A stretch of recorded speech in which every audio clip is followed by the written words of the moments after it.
안녕하세요. 오늘은 지금까지 배운 내용에 대한 복습을 할 거예요. 모든 내용을 다 복습하는 것은 아니고요. 학생들이 발표한 내용 중에서 짚어두고 싶은 내용을 간략하게 다시 설명하는 방식입니다. 학습지와 함께 봐주십시오. 첫 번째, 학습지 7페이지의 창업이 수성난 부분입니다.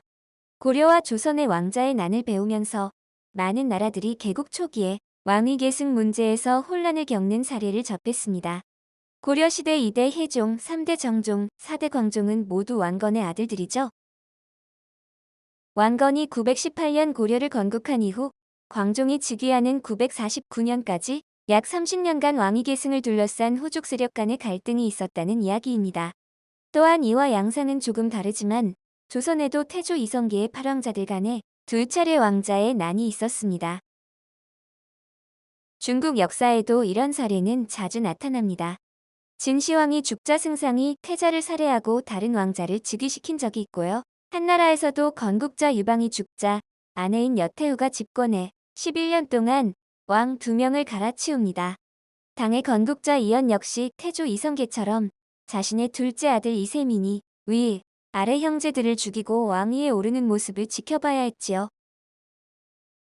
이 같은 역사의 패턴을 옛날 사람들도 인지하고 있었나 봅니다. 당나라의 태종이 신하들과 나눈 이야기에서 창업이 수성난이라는 고사성어가 나옵니다.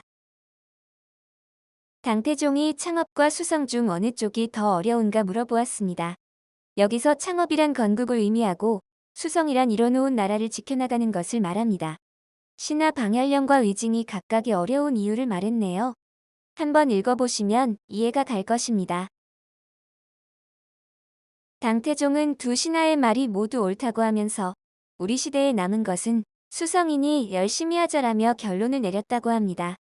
여러분은 창업과 수성 중 어떤 쪽이 더 어렵다고 생각하시나요? 개국 초기 증후군은 수성이 얼마나 어려운가를 보여주는 예시라 할 수 있습니다. 어느 나라든 개국 초기에는 권력이 불안정할 수밖에 없습니다. 건국자야 그 나라를 세운 인물이므로 평생 권력을 보장받겠지만 건국자가 죽고 난 이후 맏아들이 왕위를 계승하는 것이 쉽지가 않았던 것입니다. 맏아들쯤 되면 이미 건국 당시에 장성했을 텐데 갑작스럽게 신분이 상승하는 셈이죠. 개국 공신들이 맏아들의 공을 인정하고 따르면 일이 쉽겠지만 대체로 건국자의 다른 왕자들을 지지하면서 자신의 영향력 하에서 왕위 계승이 이루어지도록 하려 했습니다. 그래서 어느 나라든 초창기에는 왕위 계승 분쟁이 치열하게 일어나는 것입니다. 그 개국 공신 집단이 고려의 경우는 왕자들의 외가, 즉 외척 세력인 지방 후족인 것이며 조선의 경우는 신흥무인인 이성계를 도와 조선을 설계한 신진사대부의 대표, 정도전이 되는 것입니다. 한편 이러한 개국 초기의 혼란은 고려 4대 광종, 조선 3대 태종이 마무리 지었는데 어떠한 방식으로 개국 공신 집단들을 도태시켰는지 정리하겠습니다. 태종의 정치는 조선시대에 가서 배우고 오늘은 고려 광종의 개혁 정치에 대해 주로 설명하겠습니다. 먼저 고려 광종의 노비 안건법입니다.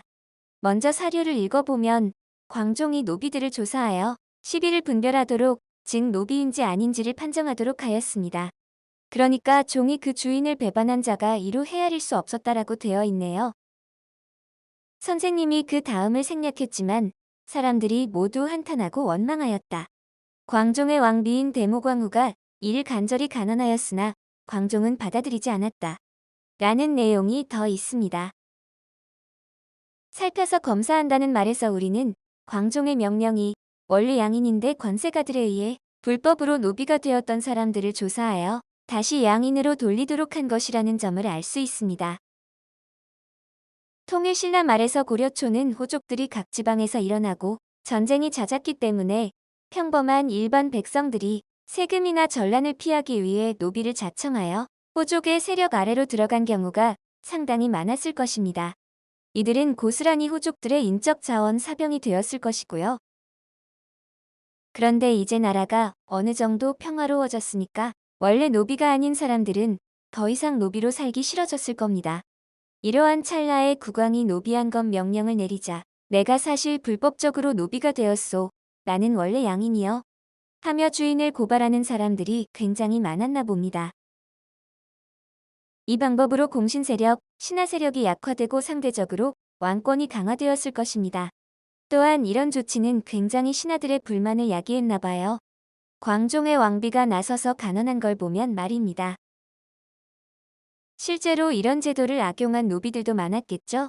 고소한 사람들 중 억울하게 노비가 된 사람들도 있겠지만 진짜 노비들도 많았을 것 같아요. 고려 초기는 거란의 침입으로 사료가 많이 남아있지 않아 노비안 건법과 관련된 더 이상의 기록은 남아있지 않아요. 여러분은 어떻게 생각하세요? 정치적인 목적이 강하긴 하지만 결과적으로 억울한 사람을 줄이고 신분으로 차별받는 사람을 줄이는 것이니까 좋은 정책일까요? 다음은 과거제도입니다. 중국에서 새로운 관리 등용 제도를 수입한 것인데요. 과거제가 없던 시대에는 추천으로 관리를 뽑았습니다. 대귀족의 핏줄이면 어느 정도 성장의 추천으로 낮은 관직부터 오르는 거죠. 애초에 관료 일을 할 수 있을 정도로 교육을 받은 인력풀이 굉장히 좁다는 점도 염두에 두어야 합니다. 이처럼 과거 제도가 실시되면 학문 성적에 따라 신진 관리를 채용하게 되므로 확실히 호족 가문에서 관리가 되기가 어려워집니다. 그리고 호족 가문 자제들도 과거 공부를 시작하지 않을 수 없었겠죠. 이렇듯 노비안 건법과 과거제도, 그리고 호족 대규모 숙청을 통해 광종은 과단성 있게 신구 세력의 세대 교체를 이뤄냈습니다. 왕권은 한층 안정되고 국가 기반을 확립할 수 있는 기틀이 마련되었습니다.